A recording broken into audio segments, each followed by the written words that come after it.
नमस्कार विद्यार्थी मित्रो. आज आपण पाहूया इयत्ता 10वी इतिहासाचा 8वा पाठ पर्यटन आणि इतिहास.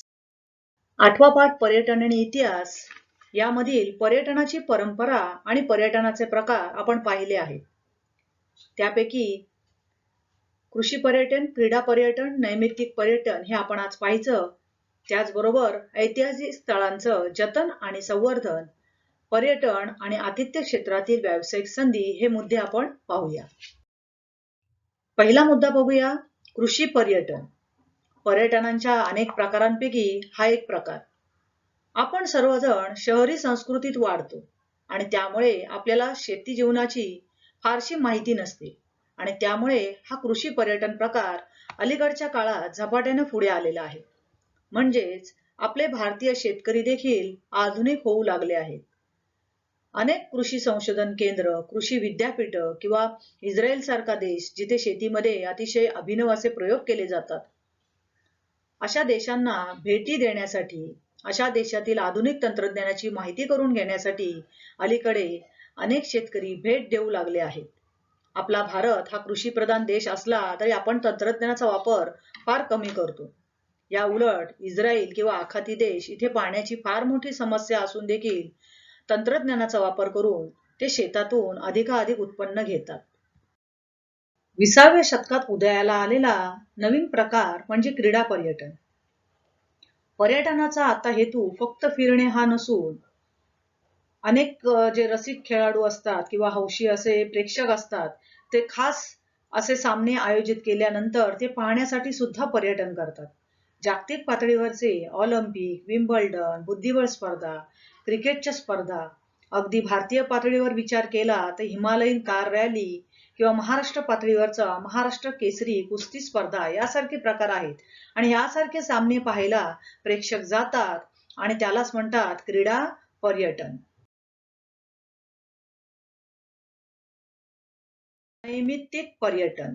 नैमित्तिक म्हणजे विशिष्ट निमित्ताने. माणूस पर्यटनासाठी विविध कारणे शोधत असतो आणि 21व्या शतकामध्ये अशा अनेक संधी आपल्याला उपलब्ध झालेल्या दिसून येतात. उदाहरणार्थ, जगभरातील विविध देशातील फिल्म फेस्टिवल्स, कान्स किंवा ऑस्कर सारखे पारितोषिक समारंभ, त्यानंतर संमेलने, आंतरराष्ट्रीय पुस्तक प्रदर्शनं, अशा विविध कारणांसाठी अनेक लोक पर्यटनासाठी विविध देशात भेट देत असतात. त्याचबरोबर महाराष्ट्रातील अनेक साहित्य रसिक सुद्धा दरवर्षी भरणारा अखिल भारतीय मराठी साहित्य संमेलन यासाठी सुद्धा भेट देतात. हे संमेलन विविध राज्यात आणि देशात आयोजित केलं जातं, त्यामुळे हे पर्यटन सुद्धा नव्याने उदयास आलेलं आहे. पुढचा मुद्दा पाहूया, पर्यटनाचा विकास. देशी आणि परदेशी पर्यटकांचे उद्बोधन हा सगळ्यात महत्त्वाचा मुद्दा आहे. पर्यटकांची वाहतूक आणि सुरक्षितता, प्रवासातील सुखसोयी, उत्तम दर्जाच्या निवासस्थानांची उपलब्धता, प्रवासात स्वच्छतागृहांच्या सोयी यासारख्या गोष्टींना पर्यटनामध्ये प्राधान्य देणे आवश्यक आहे. यात विशेषतः दिव्यांग पर्यटक यांच्याही गरजांकडे विशेष लक्ष पुरवणे आवश्यक आहे. परदेशी पर्यटकांची किंवा देशी पर्यटकांची फसगत होऊ नये यासाठी सुद्धा अनेक उपाययोजना सरकारतर्फे केल्या जातात. भारत सरकार यासाठी अनेक जाहिराती देखील प्रसिद्ध करते. ऐतिहासिक वारशाचं जर जतन करायचं असेल तर त्यासाठी आपणास काही काळजी घेणं आवश्यक आहे. आपण जशी आपली प्रिय वस्तू जपत असतो, तसंच ह्या ऐतिहासिक वारसा ज्या आहेत त्या स्थळांचं विद्रुपीकरण करणं आपण थांबवलं पाहिजे. भिंतीवर मजकूर लिहिणं, झाडावर कोरणं, आपले नाव, मोबाईल नंबर लिहिणं किंवा एखादी जुनी वास्तू असेल, तिचं जे मूळ सौंदर्य आहे ते तिच्या मूळच्याच रंगामध्ये असेल, ते बदलून भडक रंगामध्ये रंगवणं. परिसर स्थळी काही वेळेला सुविधांचा अभाव आढळतो. आपल्याकडे भारतामध्ये अनेक निसर्गरम्य स्थळे आहेत की जिथे बघण्यासाठी उत्तम ठिकाणं ती आहेत, परंतु जाण्याची मात्र सुविधा नाही आणि त्यामुळे तिथे अस्वच्छता वाढते आणि साहजिकच त्यामुळे पर्यटकांचा अशा ठिकाणी जाण्याचा जो ओढा आहे तो कमी होण्याची शक्यता असते. म्हणून या गोष्टी टाळायला हव्यात. ज्यामुळे देशाची प्रतिमा मलिन होईल अशा कोणत्याही गोष्टी आपण नागरिक म्हणून करता कामा नयेत आणि अशामुळे ऐतिहासिक स्थळांचा अपमान देखील होतो. आणि म्हणूनच जागतिक स्तरावरील अनेक महत्त्वाच्या भाषांमध्ये या पर्यटकांसाठी माहिती पुस्तिका, मार्गदर्शिका, नकाशे, इतिहास विषयक पुस्तके उपलब्ध करून देणे गरजेचे आहे, जेणेकरून भारतात आल्यानंतर विविध स्थळांना ते भेटी देतील त्यावेळी त्यांना या सगळ्या साहित्याची मदत होईल. पर्यटकांना गाडीतून फिरायला नेणारे जे वाहन चालक असतात त्यांना दुभाषाचं प्रशिक्षण दिलं पाहिजे, म्हणजे त्यांना त्या परकीय व्यक्तीची भाषा अवगत झाली तर त्यांच्या अडचणी दूर करण्यास त्यांना मदत करता येईल किंवा त्यांना हवं ते ठिकाण पाहण्यासाठी सुद्धा मदत होऊ शकेल. आणि याच वाहन चालकांनी मार्गदर्शक म्हणून काम करणं यासारख्या सुद्धा गोष्टी करता येतील. आपल्या भारत सरकारने आपलं पर्यटन वाढावं म्हणून अनेक नाविन्यपूर्ण योजना आखलेल्या आहेत. त्याचा आपण या पाठामध्ये अभ्यास करणार आहोत. पुढचा मुद्दा आहे ऐतिहासिक स्थळांचं जतन आणि संवर्धन. ऐतिहासिक स्थळांचं जतन आणि संवर्धन करणं खरं तर मोठं आव्हान आहे. आपल्या देशाला प्राचीन, मध्ययुगीन आणि अर्वाचीन अशा ऐतिहासिक स्थळांचा वारसा मिळालेला आहे. यात मानवनिर्मित आणि नैसर्गिक अशा दोन्ही प्रकारचा वारसा आपल्या भारताला लाभलेला आहे. त्याचबरोबर नैसर्गिक समृद्धीचा वारसा सुद्धा आहे. संपूर्ण जगात गौरवलेली अनेक महत्वाची स्थळं भारतात आहेत. त्यापैकीच सर्वोत्कृष्ट मानवी कार्यांपैकी एक ठरलेलं ताजमहाल 1648 साली बांधलं गेलेलं हे जगातल्या 7 आश्चर्यांपैकी एक मानलं जातं. यानंतर जंतर मंतर सारखी वेधशाळा जी 1725 साली सवाई जयसिंग यांच्या कालावधीत बांधली गेली. सुरुवातीला दिल्ली, नंतर जयपूर अशा ठिकाणी ही वेधशाळा बांधली गेली आणि ती सुद्धा पर्यटकांसाठी एक खास आकर्षण आहे. त्याचबरोबर खूप मोठ्या संख्येने परदेशी पर्यटक भेट देतात असं ठिकाण म्हणजे महाराष्ट्रातील अजिंठा, वेरूळ आणि घारापुरी. यामध्ये वेरूळमधील कैलास मंदिर अतिशय प्रसिद्ध आहे, जिथे कितीतरी हजारो टन दगड बाजूला सारून ती मूर्ती कोरण्यात आलेली आहे आणि त्यामुळे त्याचं वेगळेपण नक्कीच दिसून येतं. त्यानंतर आहे छत्रपती शिवाजी महाराज रेल्वे स्थानक, जे ब्रिटिशकालीन बांधकामाचा उत्तम नमुना आहे. आणि आता काही वर्षांपूर्वी नव्याने समाविष्ट झालेलं पश्चिम घाटातील कास पठार. तर अशा सगळ्या भरभरून आपल्याला निसर्गाकडून किंवा मानवनिर्मित या सांस्कृतिक वारसा मिळालेला असेल तर त्याची जपणूक करणं हे आपलं कर्तव्य आहे. इथे आपलं दिसत आहे ते म्हणजे कास पठार, की कास पठार म्हणजे गवताच्या असंख्य जातीची फुललेली फुलं पाहण्याचा हा एक दुर्मिळ योग असतो. सप्टेंबर या कालावधीमध्ये सातारा जिल्ह्यापासून काही अंतरावर असणारे हे पठार पूर्णपणे पर्यटकांनी खुलून जातं. जागतिक वारसा स्थळांना भेट देण्याची इच्छा जगातील सर्वच पर्यटकांना असते. ही वारसा स्थळं बघण्यासाठी आपल्या देशात परदेशातून हजारो लोक येतात. तसेच आपल्या देशातून सुद्धा विदेशामध्ये अनेक पर्यटक जातात. परंतु तिथे मात्र आपल्याला असं पाहण्यात येतं की लोक अतिशय काळजीपूर्वक ही सर्व स्थळे पाहताना आणि तिथे वावरताना दिसतात. पण आपल्याकडे मात्र त्याच्या विरुद्ध चित्र दिसतं. जागतिक वारसा स्थळामध्ये भारतातील एखाद्या स्थळाची निवड झाली की आपल्याला खूप अभिमान वाटतो. आपली छाती अभिमानाने फुगून येते आणि जेव्हा सहलीच्या निमित्ताने आपण त्या ठिकाणी जातो तेव्हा मात्र आपल्याला काय चित्र दिसतं, तर ज्यांनी हे गड किल्ले ज्या ऐतिहासिक महापुरुषांनी बांधलेले आहेत किंवा आपला पराक्रम गाजवलेला आहे त्यांनी कुठेही आपल्या नावाची नोंद केलेली आपल्याला दिसून येत नाही. उदाहरण द्यायचं गेलं तर आपल्या महाराष्ट्राचं आराध्य दैवत ते म्हणजे छत्रपती शिवाजी महाराज यांनी जिंकलेले एवढे किल्ले आणि गड आहेत, पण त्यांनी कुठेही स्वतःच्या नावाचा उल्लेख केलेला आपल्याला दिसून येत नाही. अगदी ताजमहाल सुद्धा, की जगातलं 7वं आश्चर्य म्हणून गणलं जाणारा ताजमहाल ज्या शहाजहानने बांधलं त्याने सुद्धा स्वतःचा उल्लेख केलेला आपल्याला दिसून येत नाही. मग आपण तिथे जाऊन पर्यटक म्हणून खडूने कोळशाने आपली नावं लिहितो, चित्र काढतो. या अशा कृती करण्यामुळे साहजिकच आपल्या देशाच्या प्रतिमेवर त्याचा वाईट परिणाम होतो आणि त्यामुळे या पर्यटन स्थळांचं जर जतन करायचं असेल तर विद्यार्थी म्हणून आपण काही निश्चय करणे आवश्यक आहे. पहिला, मी पर्यटन स्थळाची स्वच्छता राखीन, कचरा टाकणार नाही. विद्यार्थी मित्रांनो, तुम्हाला ठाऊक असेल की सिंधुदुर्ग किंवा जे अनेक गड आहेत तिथे वेळोवेळी स्वच्छता मोहिमा आखाव्या लागतात आणि अनेक स्वयंसेवक हे आवडीने काम करत असतात. परंतु या पर्यटन स्थळावर आपण जी अस्वच्छता राखतो ते करणं योग्य नाही. दुसरं, कोणत्याही ऐतिहासिक वास्तूचे विद्रुपीकरण करणार नाही. हा आपण पण केला पाहिजे, की ऐतिहासिक वास्तू जशी आहे तशी टिकवण्यासाठी आपण प्रयत्न केले पाहिजेत. पुढचा मुद्दा, पर्यटन आणि आतिथ्य क्षेत्रातील व्यावसायिक संधी.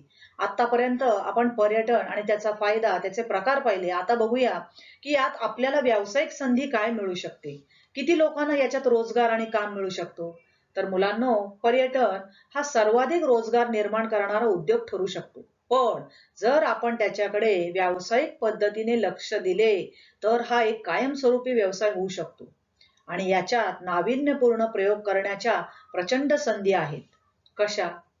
पर्यटनामुळे अनेक लोकांसाठी रोजगाराची संधी निर्माण होते.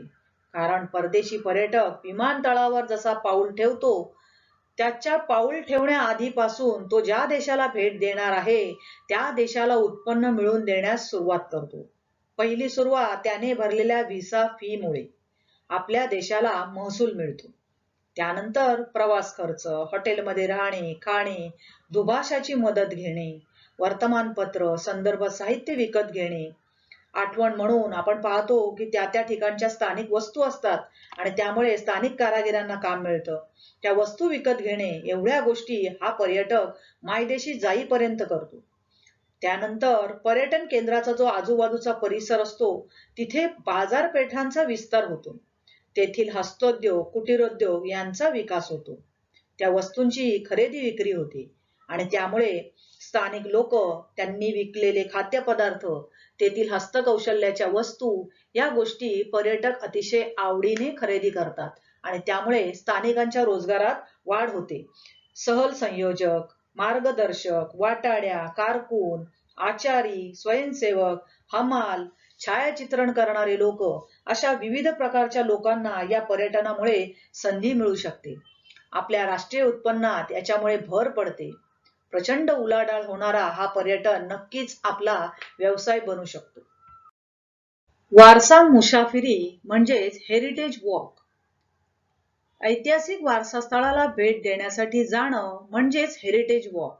जेथे इतिहास घडला तेथे प्रत्यक्ष जाऊन इतिहास जाणून घेणे ही अनुभूती, हा अनुभव हेरिटेज वॉक मध्ये आपल्याला येतो. जगभर अशा प्रकारचे उपक्रम चालवले जातात. भारतात तर शेकडो वर्षाचा भारताला इतिहास लाभलेला आहे. भारतात अनेक राज्यांमध्ये ऐतिहासिक स्थळे आहेत.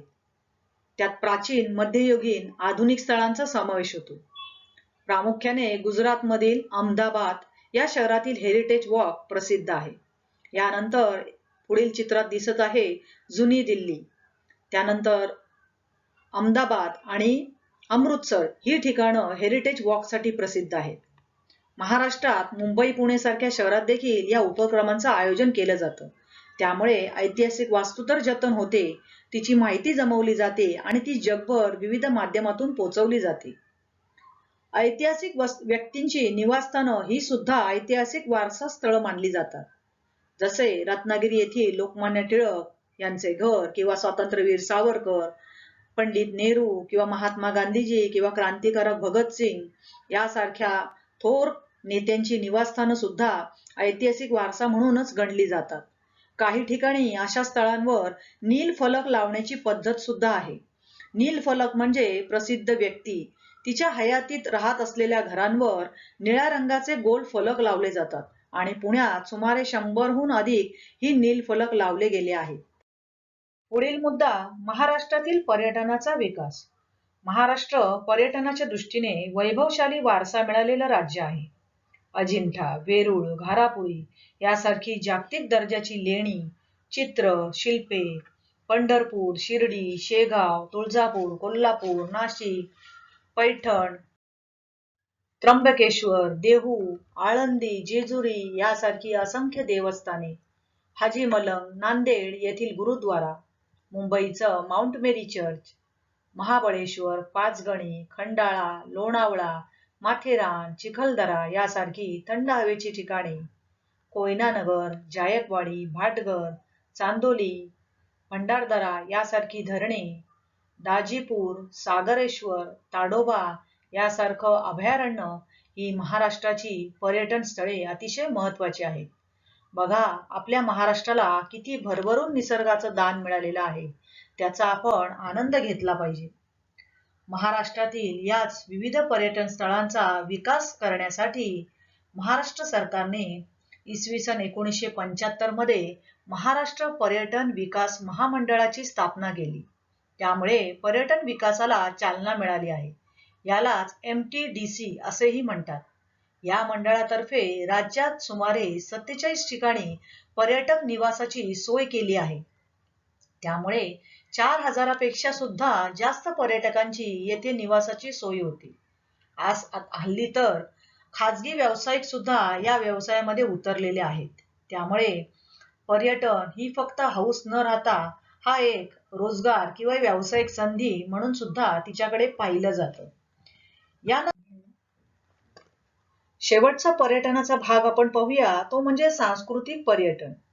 दर्जेदार शिक्षण संस्थांना भेट देणं, एखाद्या स्थळाची स्थानिक संस्कृती, कारण भारत म्हणजे विविध धर्माचा आधार असलेला एक देश, ज्यात विविध भिन्न संस्कृतीचे आचार विचारांचे लोक राहतात. त्यामुळे कमालीचं औत्सुक्य त्यात असतं आणि किंबहुना त्याचाच अनुभव घेण्यासाठी, त्यांचा इतिहास परंपरा पाहण्यासाठी अनेक पर्यटक या स्थळांना भेटी देतात.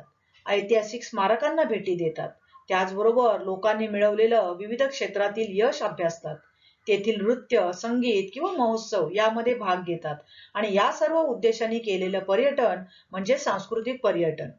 राजस्थान येथील कालबेलिया नृत्य, त्यानंतर दक्षिण भारतामधील विविध नृत्य, गोवा येथील कार्निवल महोत्सव ही सगळी सांस्कृतिक पर्यटनाची उदाहरणं आहेत. महाबळेश्वर येथून जवळच असलेला सातारा जिल्ह्यातील भिलार हे निसर्गरम्य आणि स्ट्रॉबेरीचा गोडवा असलेलं गाव. पण अलीकडील काही काळात या गावाचं नाव पुस्तकांचं गाव म्हणून प्रसिद्ध झालं आहे.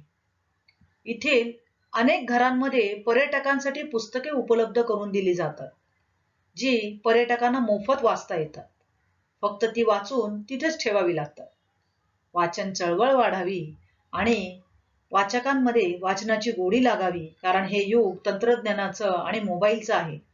आणि मराठी भाषेतील नवे जुने लेखक, संत साहित्य, कथा कादंबरी, कविता, ललित, चरित्र, आत्मचरित्र, स्त्री साहित्य, क्रीडा, बाल साहित्य यासारख्या फुललेल्या बहारदार विश्वामध्ये आपण सर्वांनी वाचनाचा आनंद घ्यावा, यासाठी महाराष्ट्र शासनाने हा प्रकल्प राबवला आहे. कल्पना साधीच पण अनोखी. सुमारे 12,000 ते 15,000 पुस्तकं इथे उपलब्ध आहेत. सन 2015 रोजी इंग्लंडमधील हे ऑन वे या पुस्तकांच्या गावाचा संदर्भ घेऊन आपल्या महाराष्ट्रामध्ये ही कल्पना आकाराला आली. मुलांनो, पर्यटनासाठी जर महाबळेश्वरला गेलात तर नक्की भिलार गावाला म्हणजे या पुस्तकांच्या गावाला भेट द्या. दुसरं चित्र आहे महाबळेश्वर. महाराष्ट्रातील महाबळेश्वर आणि पाचगणी थंड हवेचं आणि स्ट्रॉबेरीसाठी ओळखलं जाणारं ठिकाण.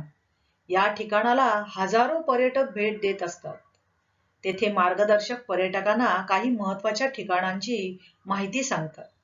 ती ठिकाणं दाखवतात. त्यांना आपण गाईड म्हणतो. काही विशिष्ट ठिकाणी फोटोग्राफर फोटो सुद्धा काढून देतात. घोडेवाले घोड्यावरून फेरफटका मारून आणतात.